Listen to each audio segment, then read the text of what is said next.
अच्छा बताओ, गंगा नहाने से व्यक्ति साफ होता है कि नहीं, शुद्ध होता है कि नहीं? क्यों मैया? गंगा नहाने से शुद्ध होता है व्यक्ति, हाँ या ना? नहीं नहीं। अच्छा, मन शुद्ध करने के लिए क्या करें? हैं?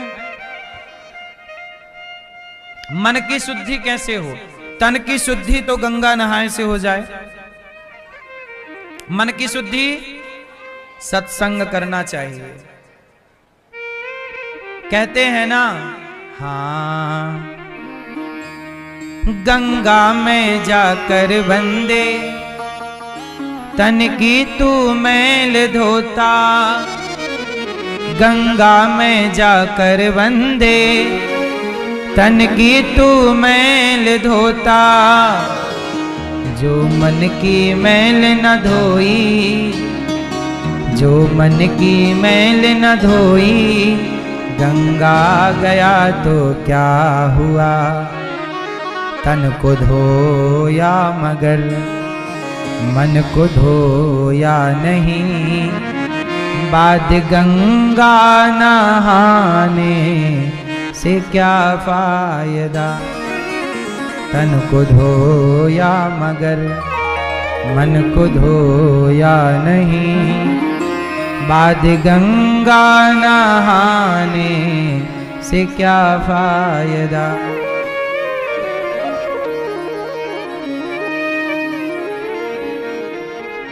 तन को धोया मगर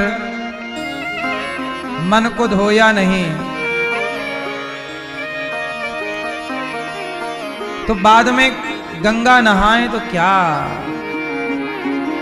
कभी प्यासे को पानी पिलाया नहीं, बाद अमृत पिलाने से क्या फायदा, कभी गिरते हुए को उठाया नहीं, बाद आंसू बहाने से क्या फायदा। कहते ना, ओ मैं तो मंदिर गया पूजा आरती की, पूजा करते हुए ख्याल आ गया,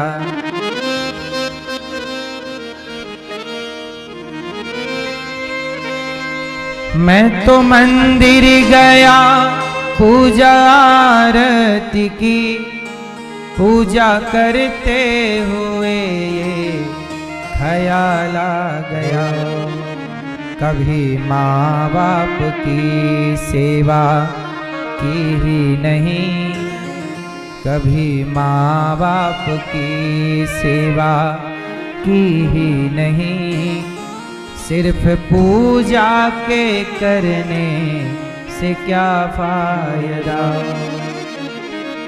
कभी प्यासे को पानी पिलाया नहीं, बाद अमृत पिलाने से क्या फायदा। तो कभी गंगा जाओ नहाओ, लेकिन क्या करें साहब, ये जो मन में गंदगी भरी है ये कैसे साफ हो? तो आप लोग मुझे बताओ, मन की गंदगी कैसे साफ करें? सत्संग करके, रोज कथाएं सुनो, धीरे धीरे कथा सुनते सुनते छल कपट ईर्ष्या द्वेष सब चला जाएगा। आजकल आप लोगों ने अपने जीवन को क्या बनाया है? डस्टबिन। सब कुछ आपको याद है, कथा में हमने कल क्या सुनाया बस वो याद नहीं है, बाकी सास ने क्या कहा याद है, पड़ोसी ने क्या बोल दिया याद है, बुरा क्या बोला गया वो सब याद है, अच्छा क्या बोला गया कुछ भी याद नहीं। इसका मतलब ये है कि आप बुराई को ग्रहण करते हैं, आप अच्छाई को ग्रहण, जबकि संत क्या कहते हैं, साधु ऐसा चाहिए जैसे सूप स्वभाव, सार सार को गही लहे थोथा दे उड़ाए। सुपड़ा होता है सूपा, सूपे में जब माताएं साफ करती हैं अनाज, तो उसमें से सूपा क्या करता है, सुपड़ा अच्छी चीज अपने पास रखता है, जो कचरा है उसे बाहर फेंक देता है, अर्थात उड़ा देता है। आपका भी स्वभाव कैसा होना चाहिए कि आप सार सार को ग्रहण कर लें, जो अच्छी बात लगे। आप लोग क्या करते हैं, अच्छाई कहीं दिखती है देखते नहीं है, हाँ कहीं बुराई, कहीं लड़ाई हो रही होगी खड़े हो जाएंगे, लड़ाई देखने पहले जाएंगे। कुछ और हो रहा हो, किसी की निंदा हो रही हो, बुराई हो रही हो, हाँ हाँ कान लगा के दूर से सुनेंगे। कथा में आएंगे तो सोने लग जाएंगे, मोबाइल चलाने लग जाएंगे, बातें करने लग जाएंगे। पर किसी की निंदा चुगली हो रही हो, पूरा ध्यान लगा के कान लगा के सुनेंगे। इसलिए जब आप स्वयं ध्यान नहीं दोगे तो आपका मन अशांत होता चला जाएगा, गलत होता चला जाएगा। और भगवान कहते हैं कि पूतना देखो बाहर से कितनी सुंदर बनकर आई है, पर भीतर से जहर पिलाने आई है, भरी जहर है और बड़ी टिप टॉप बन के आई है। आप भी बाहर से बड़े सुंदर हैं, पर भीतर यदि आपके मन में छल कपट भरा है तो भगवान थोड़ी देखेंगे आपको। इसलिए पूतना भगवान को उठाती है, दूध पिलाती है। भगवान पूतना का दूध पीने लग गए। अब भगवान को लगा पूतना का दूध तो पी लिया, भगवान ने आंखें इसलिए बंद कर दी, हे भोले बाबा जहर पिलाने आई है मौसी, आप जहर पियो। भगवान ने जहर पिया पूतना का, थोड़ा सा दूध था, दूध पिया। अब भगवान को लगा जब पी ही रहे हैं तो प्राण भी पी ही लें। पूतना के प्राण पीने लग गए। पूतना चिल्लाई, बालक छोड़ दो छोड़ दो। भगवान बोले मौसी जी हम जल्दी से पकड़ते नहीं हैं, और पकड़ लेते हैं तो फिर कभी छोड़ते नहीं। पकड़ लिया, ऐसे पकड़ा, छोड़ा ही नहीं। पूतना चिल्लाती रही, प्राण पी गए, पूतना धड़ाम से गिर पड़ी। राजा परीक्षित ने कहा गुरुदेव ये पूतना कितनी भाग्यशाली है, भले राक्षसी है पर भगवान को दूध पिलाने का सौभाग्य पा रही है। आखिर भगवान ने दूध तो पी ही लिया, और दूध तो माँ का ही पिया जाता है। तो पूतना भले राक्षसी है पर व्यवहार तो माँ जैसा कर रही है, दूध पिला रही है ना, दूध तो माँ ही पिलाती है। इसलिए ये पूतना कौन है, जरा मुझे इसका परिचय दीजिए। तो सुनो ये पूतना कौन है, इसकी बात भगवान परीक्षित जी को सुखदेव भगवान कह रहे हैं। ये पूतना पिछले जन्म में राजा बलि की बेटी थी। राजा बलि के द्वार पे वामन भगवान गए और 3 पग भूमि मांगी, पहले पग में पाताल, दूसरे पग में सत्यलोक। तो वामन भगवान को देखकर राजा बलि की बेटी रत्नमाला, क्या नाम था, क्या नाम था, रत्नमाला बोली कि वाह, वामन भगवान को बोली वाह कितना सुंदर बालक है, ऐसा बच्चा मेरा होता तो दूध पिलाती इसे। वामन भगवान बहुत सुंदर है ना, भगवान ही तो हैं, बड़े सुंदर। छोटे बालक और बन के आए हैं वामन छोटे से, तो बोली कि वाह इतना प्यारा बेटा मेरा होता तो इसे दूध पिलाती। वामन भगवान उसके मन के, उसने बोला कुछ नहीं, केवल मन में सोचा। क्या किया मन में कि ऐसा बेटा मेरा होता तो दूध पिलाती। भगवान उसके मन को, सोचे हुए मन को सुन लेते हैं। सोचे भगवान के कान कितने सूक्ष्म हैं कि आप जो सोच रहे हैं वह भी भगवान सुन रहे हैं। इसलिए कहता हूं सोचा भी अच्छा करो, क्योंकि आप सोचते हो ना गलत। जैसे आप कई बार सोचते हो कि किसी का बुरा हो जाए, किसी का ये हो जाए, ये मत सोचा करो किसी के बारे में बुरा, क्योंकि आपका सोचा हुआ भगवान सुन रहे हैं। और भगवान बोलेंगे क्यों, तुम ऐसा उसके लिए सोच रहे थे, हम सुन रहे थे। सोचा हुआ भी सुन लेते हैं।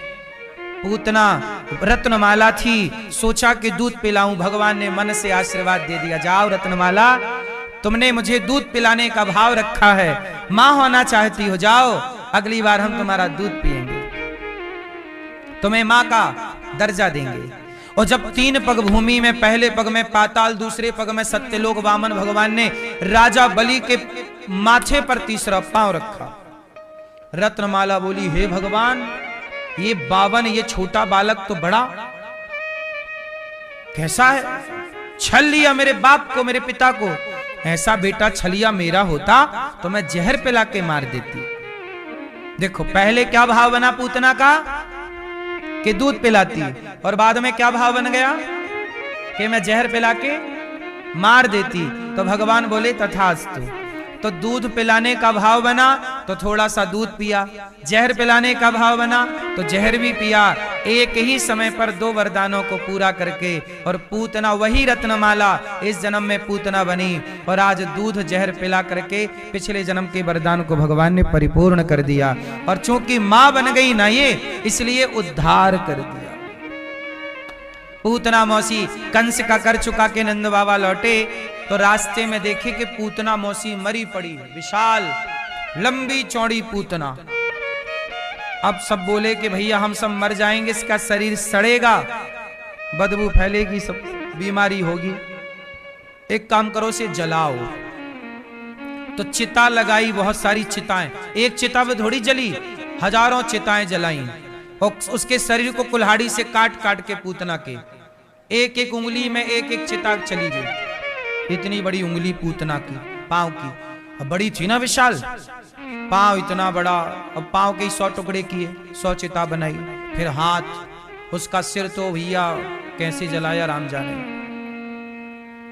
लेकिन जब पूतना का शरीर जला तो बदबू नहीं निकली। क्या निकली?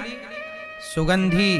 परीक्षित जी ने कहा प्रभु ये पापनी पूतना मरी, इसके शरीर से तो दुर्गंध निकलनी चाहिए, सुगंध क्यों निकली? भगवान बोले पापनी तो थी, पर भगवान के स्पर्श से यह पवित्र हो गई, पुण्यात्मा हो गई, उसके सारे पाप नष्ट हो गए। भगवान ने कहा अहो वकीयम स्तनकालकूटम जिघांसया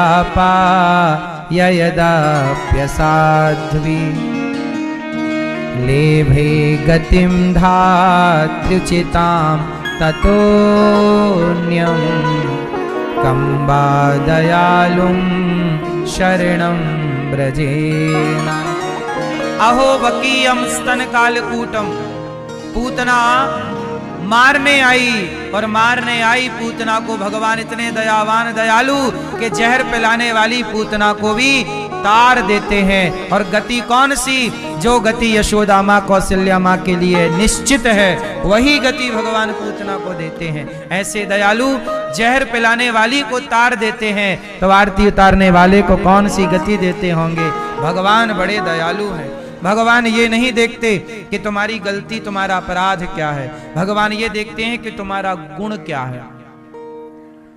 आपने गलती क्या की, गलती नहीं देखते भगवान, क्या देखते हैं? गुण। न जाने कौन से गुण पर दयानिधि रीझ जाते हैं। भगवान क्या देखते हैं? गुण। क्या नहीं देखते? क्या नहीं देखते? अपराध हाँ मेरे गिनियो ना अपराध, लाडली श्री राधे। अच्छा, आप लोगों के अपराध कितने हैं? आपके अपराध कितने हैं? कितने? क्या? आपके अपराध कितने हैं? मैया आपके अपराध कितने हैं? मेरी माँ कितने?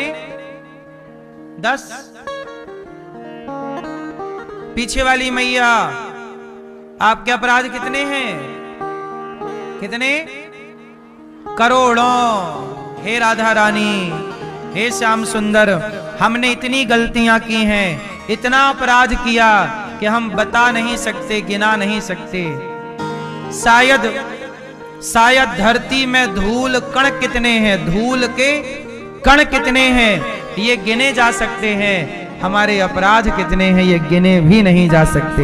ऐसे अपराधी हम, लेकिन फिर भी भगवान कितने दयावान हैं, हम जैसे अपराधियों को भी अपना धाम प्रदान कर दिया, धाम दे दिया, वृंदावन दे दिया, कथा दे दी, मानव का शरीर दे दिया, वरना हम कुत्ता बिल्ली बन के 84 लाख योनियों में चक्कर काट रहे होते। बड़ी कृपा की भगवान ने के बड़े भाग्य मानुष तन पावा, सुर दुर्लभ सदग्रंथनि गावा। ये मानव शरीर बड़ा दुर्लभ है मेरी माँ। दयालु हैं भगवान। अच्छा सच बताओ, भगवान दयावान है कि नहीं? आप कितने लोग इस बात को मानते हैं कि भगवान दयालु हैं? दयालु हैं? किस किस पर, आप में से कितने लोगों पर भगवान ने दया की? क्या दया की? भैया आप पे दया की कि नहीं भगवान ने? क्या दया की है? क्या दिया? हाँ,